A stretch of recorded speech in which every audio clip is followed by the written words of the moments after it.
Hi lovelies, welcome back to my channel. So in the car again.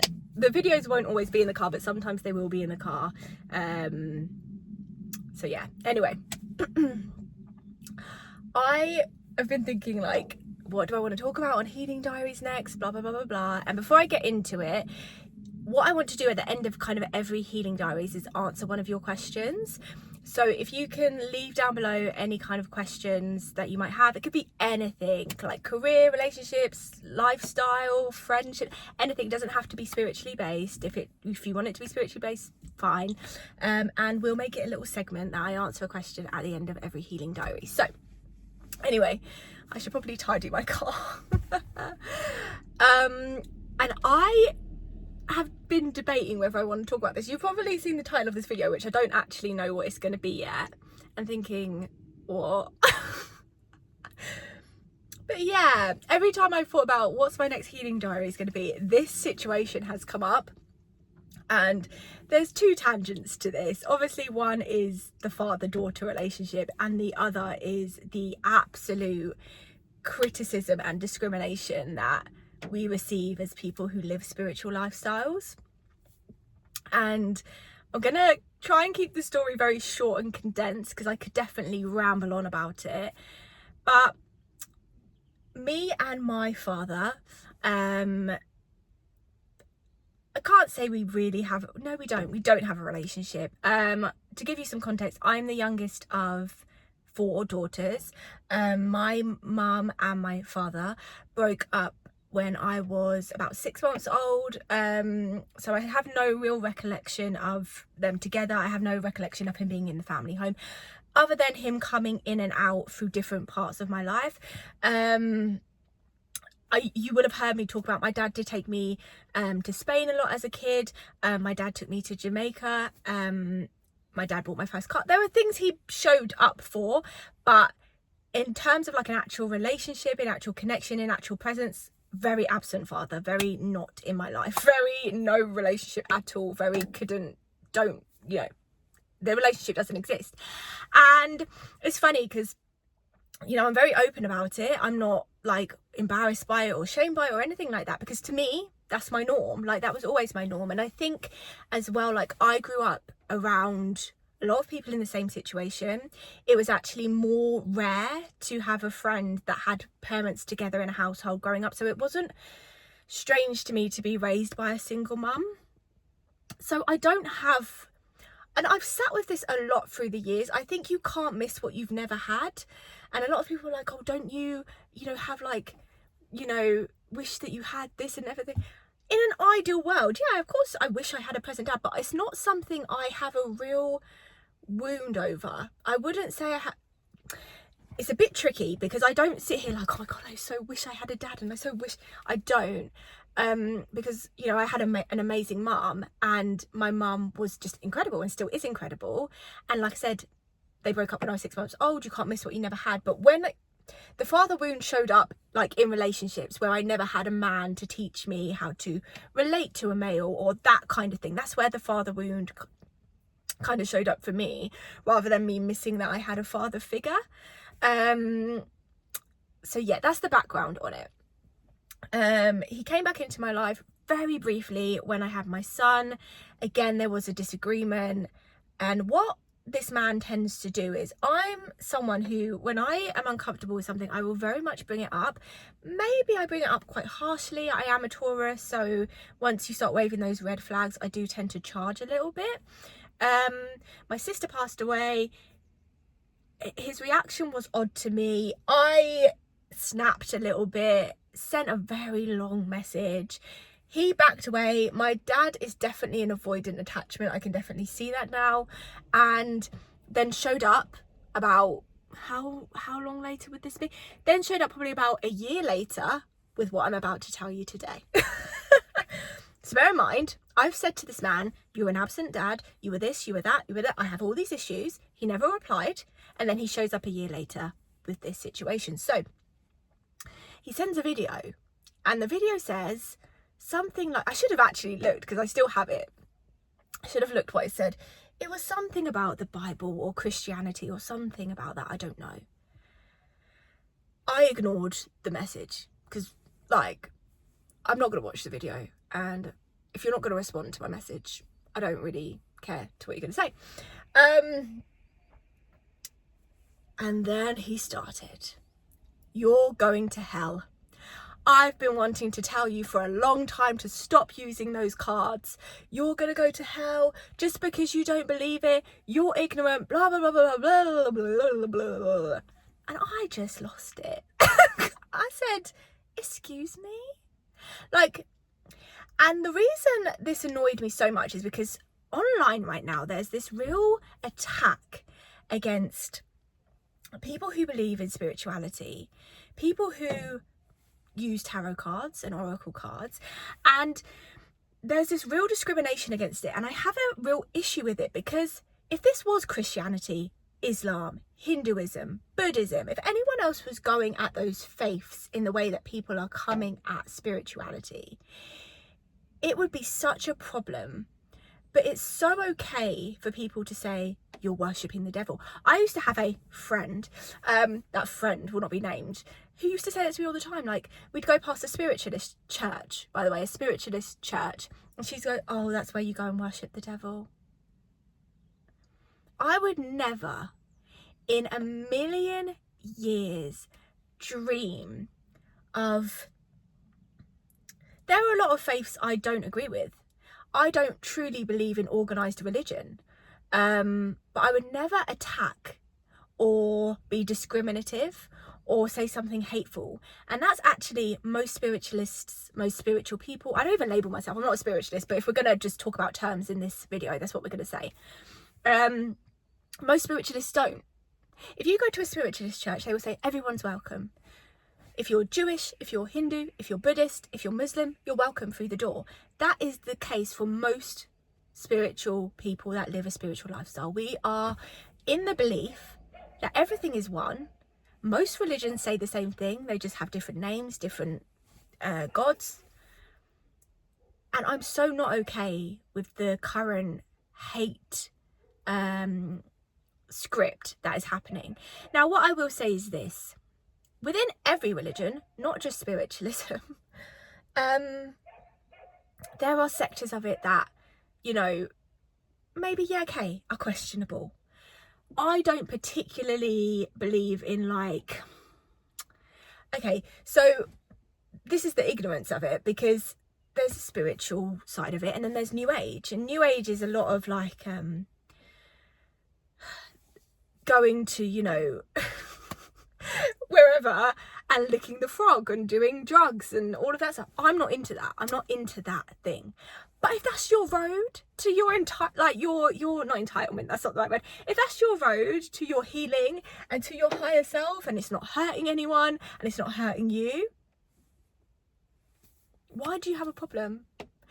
And what I will say is this: a lot of the things that we talk about in a spiritual lifestyle, following the moon, cards, these are sacred rituals. These are centuries and centuries old. You will find these things having been done in ancient books and ancient works. A lot of it stems from paganism, which from my understanding is actually older than Christianity. There is a lot of religions that are older than Christianity. I just don't like this closed-minded, I can say this to you and we just have to sit there and take it. And so when he started saying this to me, you're going to HE double hockey sticks, leave down below if you know where that comes from. I'm a my wife and kids girl. I've just told you the answer. I was just like, excuse me? Excuse me? Like, who do you think that you are? Like, who do you think that you are, one, as an absent father, to even say these things to me, who's had no positive input to my upbringing? One. Two, I actually attended spiritualist church with this man on more than one occasion. Three, it's not okay to just attack someone's beliefs. It's not.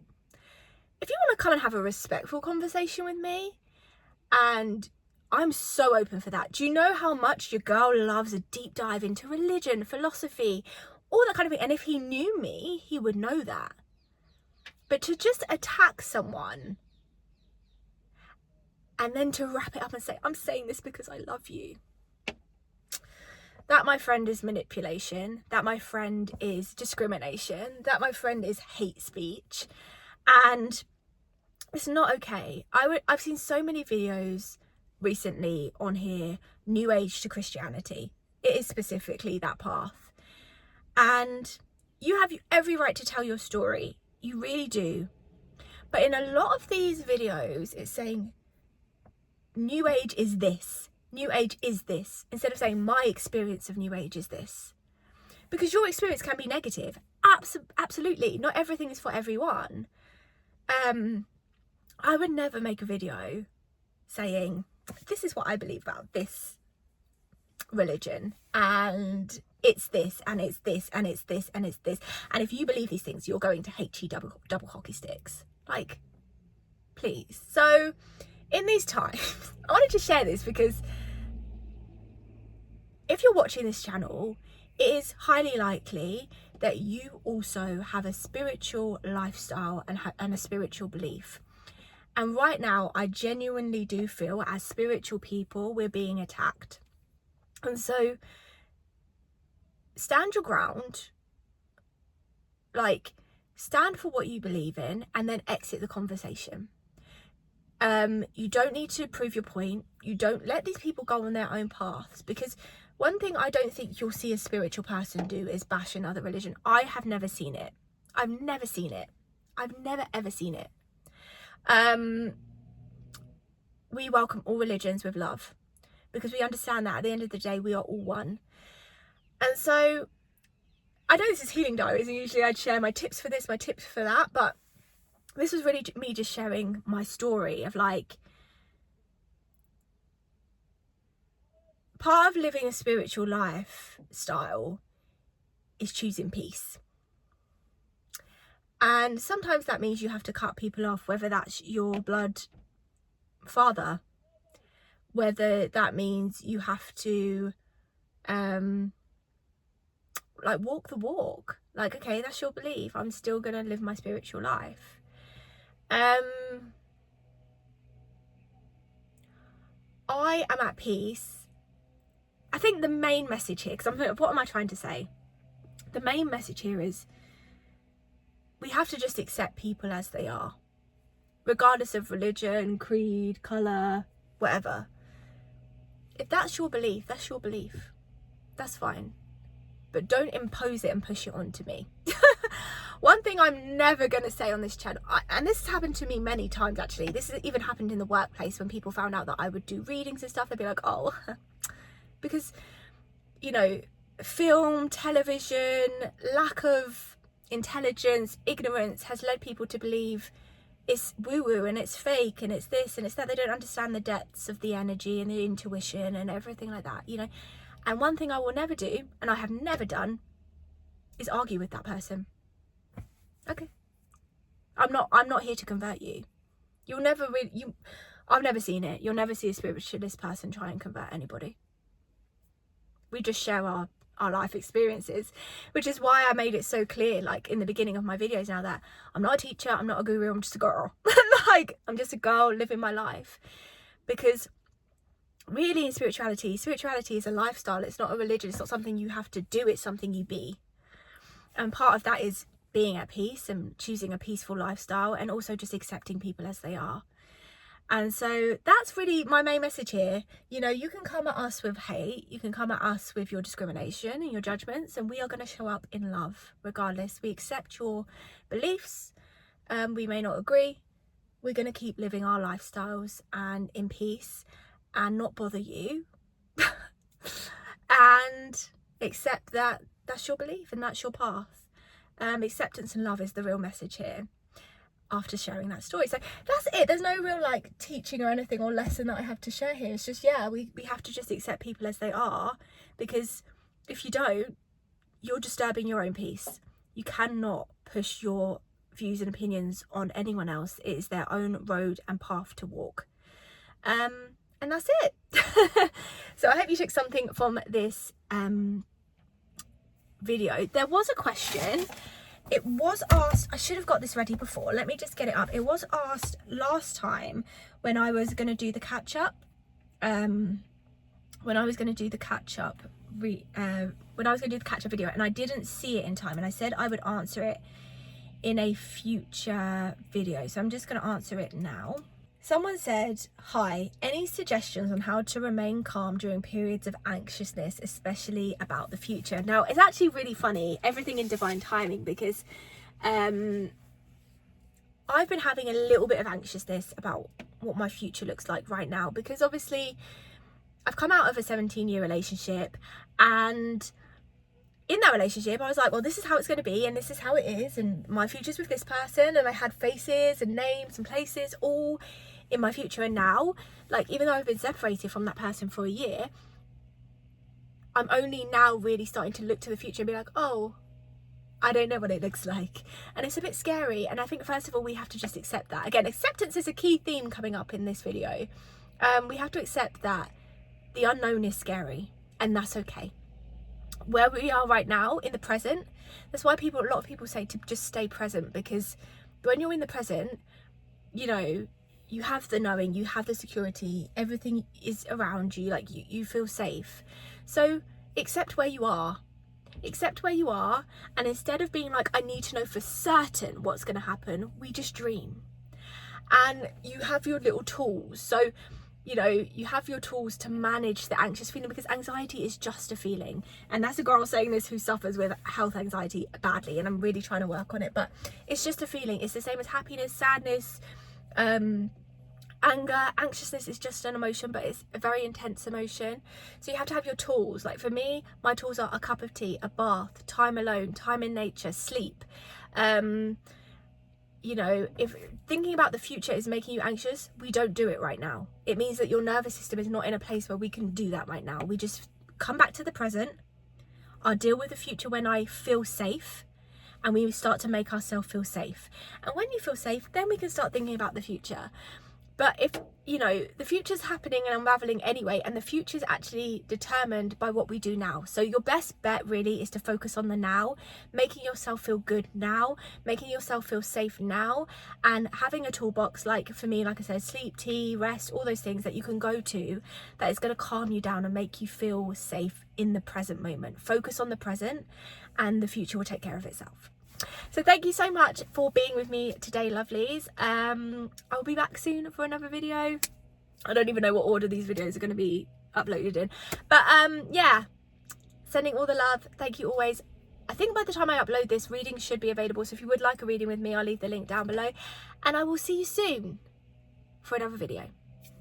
Bye.